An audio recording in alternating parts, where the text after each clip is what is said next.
Dan di antara tanda diterimanya amal ibadah kita di sisi Allah Tabaraka wa Ta'ala, yang pertama adalah sepulang haji, sepulang umrah. Jika Allah Subhanahu wa Ta'ala sudah menerima ibadah kita, maka Allah Azza wa Jal akan memudahkan kita untuk beristiqomah di atas ibadah yang sudah kita lakukan selama haji dan umrah. Saat kita sudah selesai dari ibadah umrah dan kita digerakkan kembali oleh Allah Subhanahu wa Ta'ala untuk kembali menunaikan ibadah umrah, dikala kita diberikan rezeki, dikala kita diberikan kelapangan, dikala kita diberikan keluangan, itu sebuah pertanda baik bahwa ibadah kita, umrah kita yang pertama sudah diterima oleh Allah Subhanahu wa Ta'ala.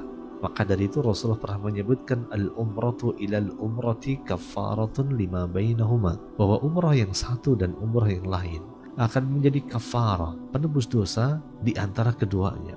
Kemudian saat kita selama ibadah umrah, kita sholat berjamaah 5 waktu di masjid, dan sepulang dari umrah kita diberikan kekuatan oleh Allah Subhanahu wa Ta'ala untuk tetap menjaga sholat 5 waktu berjamaah di masjid, maka sungguh kita pada saat itu sudah mendapatkan kabar baik dan gembira. Di saat kita di tanah air bisa menjaga ibadah kita, itu merupakan tanda bahwa ibadah kita sudah diterima oleh Allah Subhanahu wa Ta'ala. Maka dari itulah Hasan al-Basri, seorang imam at-tabi'in, pernah mengatakan, inna min jazail hasanati al-hasanatu ba'daha, wa inna min uqubatis sayyi'ati as-sayyi'atu ba'daha. Sungguh termasuk bagian dari balasan atas sebuah kebaikan, maka Allah Tabaraka wa Ta'ala akan memudahkan orang tersebut melakukan kebaikan yang sama setelahnya.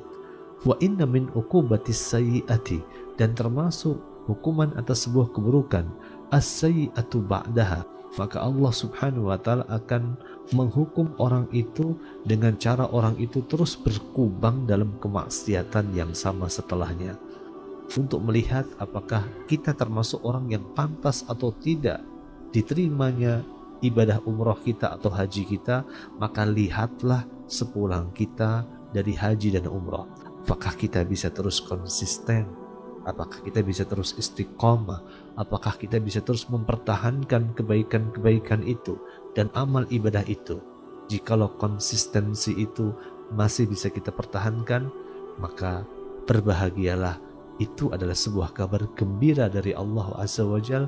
Semoga ibadah kita sudah diterima di sisi Allah Tabaraka wa Ta'ala. Barakallahu fikum jami'an.